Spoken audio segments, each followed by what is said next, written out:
बंगाल के एक छोटे से गांव में रहने वाले समीर, अजय और विकास बचपन के दोस्त थे। कई साल पहले अजय और समीर शहर में पढ़ाई करने के लिए चले गए थे। कई सालों बाद छुट्टियों में सभी दोस्त गांव लौटे थे। आज तो स्पेशल दिन है, आज कुछ खास होना चाहिए।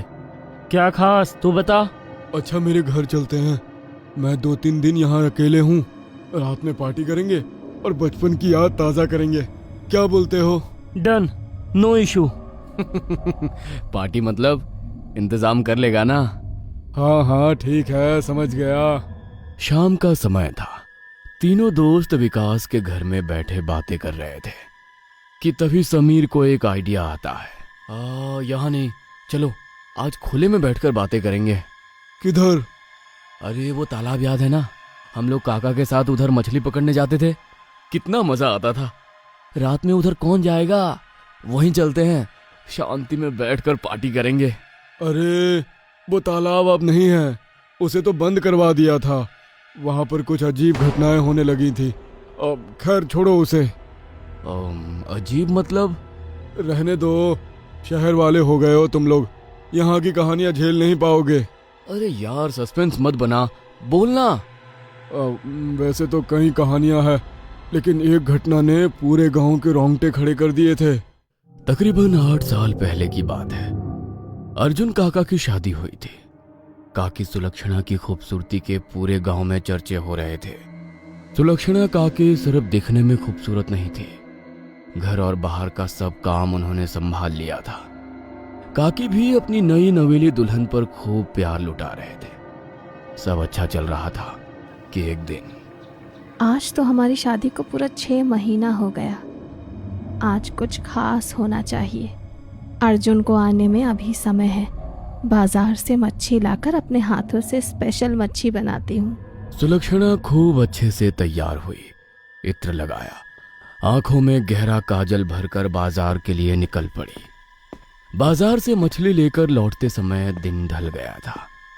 तालाब के किनारे पहुंची तो उन्हें ऐसा लगा मानो कोई उनके पीछे पीछे आ रहा है। काकी ने इधर उधर देखा, आसपास कोई नहीं था। अभी वो थोड़ी ही आगे बढ़ी थी कि उन्हें अपने पति की आवाज सुनाई पड़ती है। अरे सुलक्षणा, मछली लेकर आई हो क्या? मुझे भी दोगी ना? आमा के मांस चाहिए। काकी को आवाज पहचान में आ गई थी। उसने पलटकर देखा, अंधेरे में एक साया नजर आया जिसका चेहरा स्पष्ट नजर नहीं आ रहा था। माछ चाहिए तो घर चलो, अपने हाथ से पकाकर खिलाऊंगी आज। अचानक सुलक्षणा को अपने आसपास कुछ फुसफुसाहट सुनाई पड़ती है। ऐसा लगता था कई सारे लोग एक साथ कुछ बोल रहे हो। वो आवाजें सुनकर सुलक्षणा को थोड़ा अजीब लगा, लेकिन पति की आवाज सुनने के बाद उनके मन का डर दूर हो गया था। सुलक्षणा आगे चल रही थी और सूखे पत्तों पर कदमों की आहट करते वो साया उसके पीछे पीछे आ रहा था। तुम यहाँ कैसे?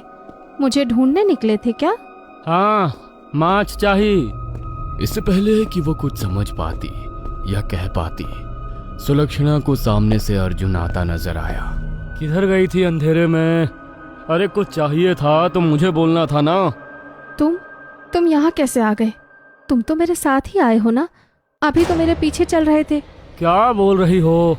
यह मजाक का समय नहीं है, घर चलो। अर्जुन की बात सुनकर सुलक्षणा मोड़कर देखती है तो वहां उसे कोई नजर नहीं आता।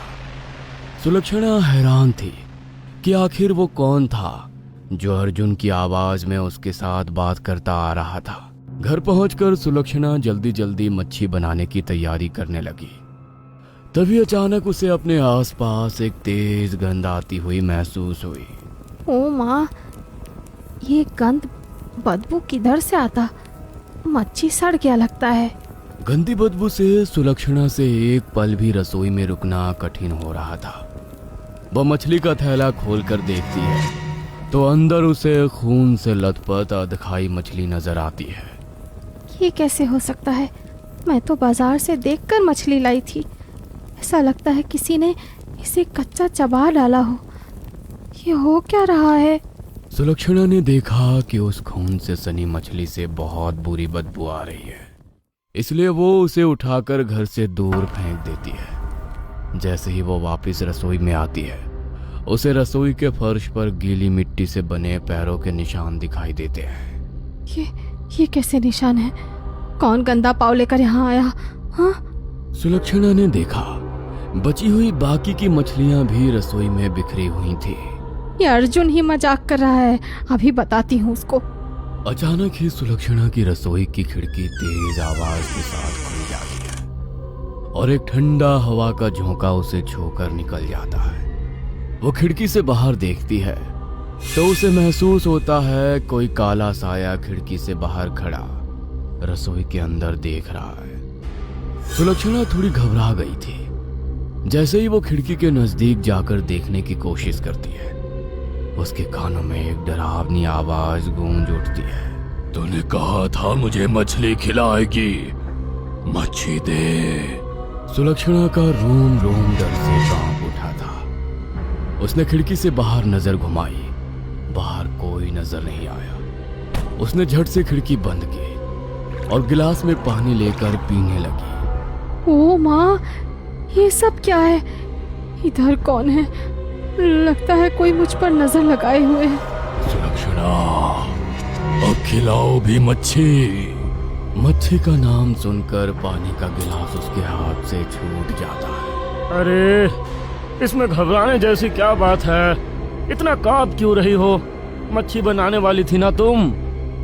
मेरी तबीयत ठीक नहीं लग रही है, हाथ पैर साथ नहीं दे रहे, मुझे कमरे में छोड़ दीजिए। अभी तक तो ठीक थी, अचानक क्या हुआ? सुलक्षणा कुछ भी जवाब दिए बगैर कमरे में जाकर आराम करने लगती है। देर रात गए अर्जुन की आंख खुलती है तो उसे बाहर से कुत्तों का शोर सुनाई दे रहा था। अरे क्या हुआ? क्यों भौंककर शोर कर रहे हैं ये? अर्जुन ने खिड़की से बाहर नजर घुमाई। 60 वाट के बल्ब की हल्की पीली रोशनी में बाहर आंगन में सुलक्षणा जमीन पर बैठी नजर आ रही थी, लेकिन उसके हाव भाव और हालत देखकर लगता ही नहीं था कि वो सुलक्षणा ही है। पास ही में उनकी पालतू बकरी और कच्ची मछलियां खून में लथपथ पड़ी हुई थी। सुलक्षणा के मुंह और कपड़ों पर खून था और उसके बाल बिखरे हुए थे। सुलक्षणा, ये क्या हुआ? सुलक्षणा!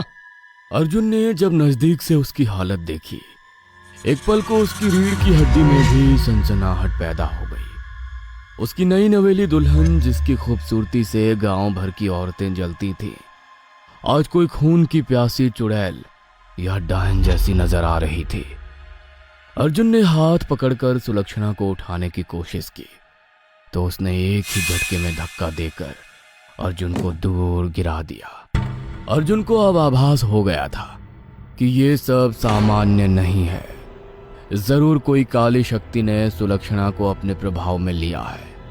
अर्जुन के बार बार सुलक्षणा को पुकारने के बाद अचानक वो जैसे अपने होश में लौट आई। मुझे पेट में बहुत दर्द हो रहा है। अर्जुन, अर्जुन!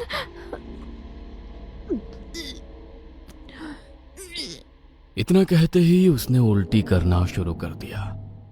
सुनैना की उल्टी से कच्चा मांस और खून निकलता देख अब तो अर्जुन बहुत घबरा गया था। रात बीत जाए तो किसी से मदद मांगू। किसी तरह उसने सुलक्षणा को अंदर बिस्तर पर लिटाया। अभी वो सामान्य नजर आ रही थी, फिर भी अर्जुन ने उसके हाथ कपड़े की मदद से बिस्तर से बांध दिए थे। अर्जुन उसके पास ही कुर्सी पर बैठकर किसी तरह रात बीतने का इंतजार कर रहा था। सुबह होने में बस 1 घंटे का समय शेष था। अचानक अर्जुन की आंख नींद से भारी हो जाती है। तभी कुछ डरावनी आवाज सुनकर अर्जुन की नींद टूटती है। सुलक्षणा बिस्तर से नीचे खड़ी हुई थी और उसने एक हाथ से पूरा बेड हवा में उठा रखा था। उसकी आंखें लाल और मुंह से लार बह रही थी। सुलक्षणा के शरीर से भयानक मछली के सड़ने जैसी बू आ रही थी, जिससे सांस तक लेना दुभर हो रहा था। अर्जुन कुछ कर पाता उससे पहले ही सुलक्षणा ने झटके से अपना हाथ खोला और कमरे से बाहर निकल गई। पूरी रात अर्जुन के घर के अंदर से अजीब आवाज आती रही। लगता था कोई सामान उठाकर पटक रहा है। पड़ोस में रहने वाले महेश ने दरवाजा खटखटाया, लेकिन अंदर से कोई जवाब नहीं मिला। अगली सुबह सब शांत हो गया था। महेश ने गांव के लोगों को जमा किया और रात की कहानी बताई। जब गांव वाले दरवाजा तोड़कर अर्जुन के घर पहुंचे तो अंदर का नजारा किसी को भी दांतों तले उंगली दबाने पर मजबूर करने के लिए काफी था। अंदर सब कुछ बिखरा पड़ा था। घर का सामान, रसोई, कपड़े और उसके ही साथ पूरे घर में खून के धब्बे नजर आ रहे थे। अर्जुन आंगन में बेहोश पड़ा था और उसके शरीर पर नाखूनों के गहरे निशान थे, जैसे किसी जानवर ने उसे नोचा हो। पूरे घर की तलाशी के बाद भी सुलक्षणा कहीं नजर नहीं आ रही थी। किसी तरह पानी के छींटे मारकर अर्जुन को होश में लाया गया तो वो कई घंटों तक गहरे सदमे में ही रहा। जब बोलने की हालत में आया तो रोते हुए लगातार एक ही बात दोहराने लगा। वो सुलक्षणा नहीं थी, वो कुछ और था। उसकी आवाज मर्दाना थी। मांस मांग रहा था वो सुलक्षणा नहीं हो सकती, मेरी सुलक्षणा। इतना कहकर वो बुरी तरह से सर पटक कर रो रहा था। बहुत खोजने पर भी सुलक्षणा का कोई पता नहीं लग रहा था। सिर्फ तालाब के किनारे पैरों के निशान दिखाई पड़ रहे थे, जिसे देखकर गांव में खबर फैल गई कि माछो भूत सुलक्षणा को अपने साथ ले गया। 3 दिन बाद जब सुबह मछली पकड़ने के लिए गांव के लोग तालाब पहुंचे, वहां तालाब के किनारे झाड़ियों में उन्हें सुलक्षणा की लाश मिली। लेकिन वो लाश सामान्य नहीं थी। उसकी हालत इतनी बुरी थी कि अर्जुन भी उसे देखकर चीखकर बेहोश हो गया। उसका चेहरा पानी से फूलकर सड़ गया था। पेट फटा हुआ था, जिसके अंदर सिर्फ कच्ची मछलियों के टुकड़े थे। कोई नहीं जानता था 3 दिन तक सुलक्षणा कहाँ थी और अचानक कहाँ से यहाँ आ पहुंची। सुलक्षणा की मौत के बाद कई बार गांव के मछुआरों को तालाब के किनारे सुलक्षणा बैठी नजर आई, जो उन्हें अपने पास बुलाती थी। पूरे गांव में डर का माहौल बन गया था। फिर गांव में अजीब घटनाएं होनी शुरू हो गई। रात होते ही तालाब के पास से मछली सड़ने की भयानक बदबू आने लगती। गांव के लोग तालाब की ओर जाने से डरने लगे। अगर कोई भूले से उस रास्ते से गुजरता तो उन्हें अपने किसी जानने वाले की आवाज में पुकारने और मछली मांगने की आवाज सुनाई देती। जो मुड़कर एक बार उस तरफ देख लेता वह सुबह का सूरज ना देख पाता था। खौफ इस कदर बढ़ने लगा कि मछुआरों ने भी मछली पकड़ने के लिए वहां जाना छोड़ दिया। इसलिए पूरे गांव की सुरक्षा के लिए गांव वालों ने मिलकर उस तालाब को मिट्टी से भरवा दिया और वहां जाने पर सख्त मनाही कर दी। इतना सुनकर समीर और अजय दोनों कुछ पल के लिए चुप हो जाते हैं। तू भी ना बचपन की कहानियां सुना के डराने लगा। भाई बस हो गया खत्म मेरी बियर। कहानी तो बढ़िया थी। अभी इतनी बार तूने मच्छी का नाम ले दिया, अभी मुझे मच्छी खाने का मन हो गया। चल मच्छी लाते हैं, फ्राई करके मस्त खाएंगे बियर के साथ, तब महफिल जमेगी। तू पागल है क्या, इतनी रात को? अरे अभी तू बोला ना तालाब बंद हो गया था, तो ये कहानी भी खत्म ना। और आजकल ये भूत प्रेत सब रील बनाने में बिजी हैं। कोई खाली ऐसे सड़कों पर नहीं घूमता। तू ये कहानी को मजाक समझ रहा है क्या? अरे चल भाई, हम बाइक से जाएंगे और फटाफट आ जाएंगे। अभी बस 9 बजे हैं, कौन सा आधी रात हो गई। दोस्तों के कहने पर विकास बाइक से उनके साथ मछली लेने निकल पड़ता है। ठीक है, सड़क वाले रास्ते से ले लेना, वो तालाब वाले से नहीं। लौटते हुए समीर बाइक को तालाब वाले रास्ते पर घुमा लेता है। क्या कर रहा है? सड़क वाले रास्ते पर ले बाइक। मैंने कहा ना ये रास्ता ठीक नहीं है। अरे बैठ ना यार, अपन 3 लोग हैं, कुछ नहीं होगा। 5 मिनट में घर पहुंच जाएंगे, क्यों लॉन्ग कट लेना। जैसे ही बाइक सूखे तालाब को पार करके आगे बढ़ी, हवा में वही सड़ी मछली की बदबू फैल गई। सूखे पत्तों पर कदमों की आवाज सुनाई पड़ने लगी। जैसे कोई बाइक के साथ में दौड़ रहा हो। तभी झटके से बाइक बंद पड़ जाती है। मजाक मत कर, बाइक भगा। अरे मैंने कुछ नहीं किया, बाइक स्टार्ट नहीं हो रही है यार। तभी एक जानी पहचानी आवाज समीर के कान से टकराई। अमा के माछ दो ना। ये तो अजय की आवाज है, वो तो हमारे साथ पीछे बैठा है ना। समीर ने मुड़कर पीछे देखा, अजय अभी भी बाइक में पीछे ही था। तभी सामने का नजारा देख समीर के चेहरे का रंग उड़ गया। धीरे धीरे अंधेरे से एक साया बाहर आकर उनकी बाइक के सामने खड़ा हो गया। काकी, सुलक्षणा काकी, ये वही है। हमें यहाँ नहीं आना चाहिए था। मैंने कहा था ये जगह ठीक नहीं है। बहुत दिनों से कोई इधर गुजरा नहीं। और खूब भूख लगी छे। आमा के माछ दाओ ना।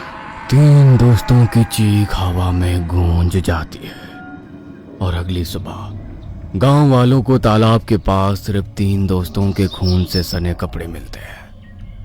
बहुत खोजने पर भी उनका कोई नामो निशान नजर नहीं आ रहा था। सिर्फ मिला तो एक सुराग। वो था मिट्टी में 3 अलग अलग नाप के गहरे गहरे पैरों के निशान जो तालाब के अंदर की तरफ जा रहे थे। कहते हैं मेछो भूत के मुंह अब इंसानी खून लग गया है। अब वो सिर्फ मछली नहीं खाता, इंसान को ही निगल जाता है।